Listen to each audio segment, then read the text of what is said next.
بسم اللہ الرحمن الرحیم۔ السلام علیکم معزز خواتین و حضرات، مولانا رومی رحمۃ اللہ علیہ نے سلطان محمود غزنوی رحمۃ اللہ علیہ کا ایک عجیب واقعہ لکھا ہے جو بڑا حیرت انگیز اور سبق آموز ہے۔ وہ یہ کہ سلطان محمود غزنوی کے زمانے میں چوروں کا کچھ زور ہو گیا تھا۔ بادشاہ اس وجہ سے پریشان ہوا اور چوروں کو پکڑنے کے لیے ایک عجیب تدبیر نکالی کہ شاہی لباس اتار کر چوروں کا سا لباس پہن لیا اور شہر میں گشت کرنے لگا۔ ایک جگہ پر دیکھا کہ بہت سے چور اکٹھے بیٹھے ہوئے ہیں اور آپس میں باتیں کر رہے ہیں۔ بادشاہ بھی ان میں جا کر بیٹھ گیا۔ چوروں نے پوچھا کہ تم کون ہو؟ بادشاہ نے کہا کہ میں بھی تم جیسا ہوں۔ چوروں نے سمجھا کہ یہ بھی کوئی چور ہے۔ انہوں نے کہا کہ تم کوئی اپنا ہنر بتاؤ، اگر تمہارے اندر کوئی ہنر ہوگا تو تم کو اپنے ساتھ شریک کر لیں گے، ورنہ نہیں۔ بادشاہ نے کہا کہ پہلے آپ لوگ اپنا اپنا ہنر بتاؤ، پھر میں بھی اپنا ہنر بتاؤں گا۔ ایک چور نے کہا کہ میں اونچی سے اونچی دیوار پھاند کر مکان میں داخل ہو جاتا ہوں، اگرچہ بادشاہ کا قلعہ ہی کیوں نہ ہو۔ دوسرے نے کہا کہ میری ناک کی یہ خاصیت ہے کہ میں کسی جگہ کی مٹی سونگھ کر بتا دیتا ہوں کہ یہاں خزانہ ہے یا نہیں۔ تیسرے چور نے کہا کہ میرے بازو میں اتنی طاقت ہے کہ میں گھر میں گھسنے کے لیے اس میں سوراخ کر سکتا ہوں۔ چوتھے چور نے کہا کہ میں ماہر حساب ہوں، کتنا بڑا خزانہ ہی کیوں نہ ہو، چند لمحوں میں حساب لگا کر تقسیم کر دیتا ہوں۔ پانچویں چور نے کہا کہ میرے کانوں میں ایسی خاصیت ہے کہ میں کتے کی آواز سن کر بتا دیتا ہوں کہ کتا کیا کہہ رہا ہے۔ چھٹے چور نے کہا کہ میری آنکھ میں یہ خاصیت ہے کہ جس چیز کو رات میں دیکھ لیتا ہوں دن میں اس کو پہچان لیتا ہوں۔ اب بادشاہ نے کہا کہ میری داڑھی میں یہ خاصیت ہے کہ جب مجرمین کو پھانسی کے پھندے کے حوالے کیا جاتا ہے اس وقت اگر میری داڑھی ہل جاتی ہے تو مجرمین پھانسی کے پھندے سے بچ جاتے ہیں۔ چونکہ وہ بادشاہ تھا تو انہوں نے ایک خاص لطیف انداز سے اپنا ہنر اور کمال بیان کیا۔ سارے چور یہ بات سن کر خوش ہو گئے، کہنے لگے کہ آپ تو چوروں کے قطب ہیں، جب ہم کسی مصیبت میں پھنس جائیں گے تو آپ ہی کے ذریعے ہم کو خلاصی مل سکتی ہے۔ پھر سب نے مل کر مشورہ کیا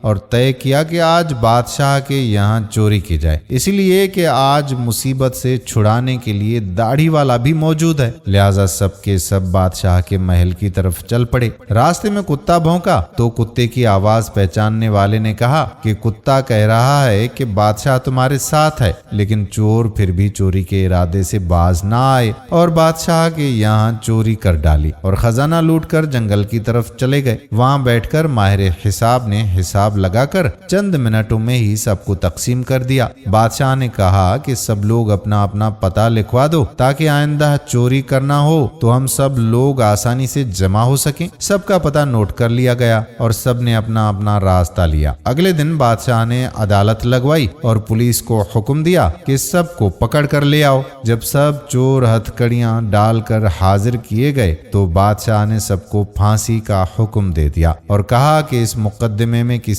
گواہ کی ضرورت نہیں کیونکہ سلطان خود وہاں موجود تھا۔ جب 6 کے 6 چور پھانسی کے تختے پر کھڑے ہو گئے تو وہ چور جو آنکھوں کی خاصیت والا تھا اس نے بادشاہ کو پہچان لیا کہ یہ وہی شخص ہے جو رات ہمارے ساتھ تھا۔ وہ تختہ دار سے چلایا کہ حضور کچھ دیر کے لیے امان دی جائے اور آپ سے تنہائی کا موقع دیا جائے۔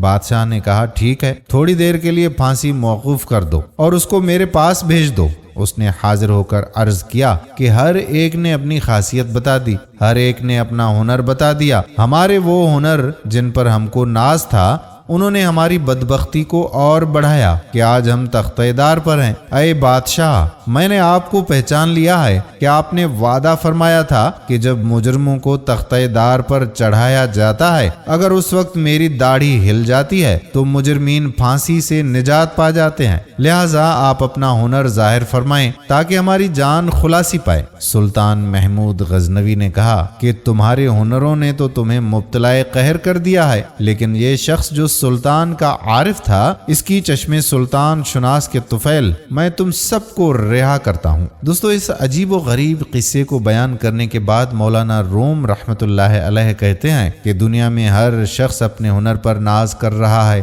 بڑے بڑے اہل ہنر اپنی بد مستیوں میں مست اور خدا سے غافل ہیں، لیکن کل قیامت کے دن ان کے یہ ہنر کچھ کام نہیں آئیں گے، بلکہ یہی دنوی ہنر ان کو مبتلا قہر و عذاب کر دیں گے اور اس کے برخلاف خلاف جن لوگوں نے اس دنیا کے اندھیرے میں اپنے حقیقی بادشاہ یعنی خدائے عز و جل کو پہچان لیا اور اس کی معرفت اپنے دلوں میں پیدا کر لی، قیامت کے دن یہ خود بھی نجات پا جائیں گے اور اس کی سفارش گناہ گاروں کے حق میں قبول کی جائے گی۔ یاد رکھو کہ جس نے دنیا کے اندھیرے میں خدا کو پہچاننے کا ہنر سیکھ لیا تو پھر دوسرے ہنر سیکھنا کچھ مضر نہیں، کیونکہ پھر کوئی بھی ہنر آپ کو رب سے غافل نہیں کر سکتا۔ ڈاکٹر انجینئر بننا منع نہیں، شرط یہ ہے کہ آپ رب سے غافل نہ ہوں۔ اس حکایت سے معلوم ہوا کہ چشم سلطان شناس ہی کام آتی ہے، باقی ہنر تختہ دار پر لے گئے۔ اسی طریقے پر دنیا کے تمام کاروبار جو رب سے غافل ہو کر کیے جاتے ہیں وہ آخرکار انسان کو تباہی و بربادی میں ڈال دیتے ہیں، لیکن جب کوئی شخص رب کی معرفت کا نور حاصل کر لیتا ہے اور وہ اپنے رب سے غافل ہونے کے بجائے عاقل بن جاتا ہے تو وہ شخص خود بھی نجات پاتا ہے اور دوسروں کو بھی نجات دلانے کا ذریعہ بن جاتا ہے۔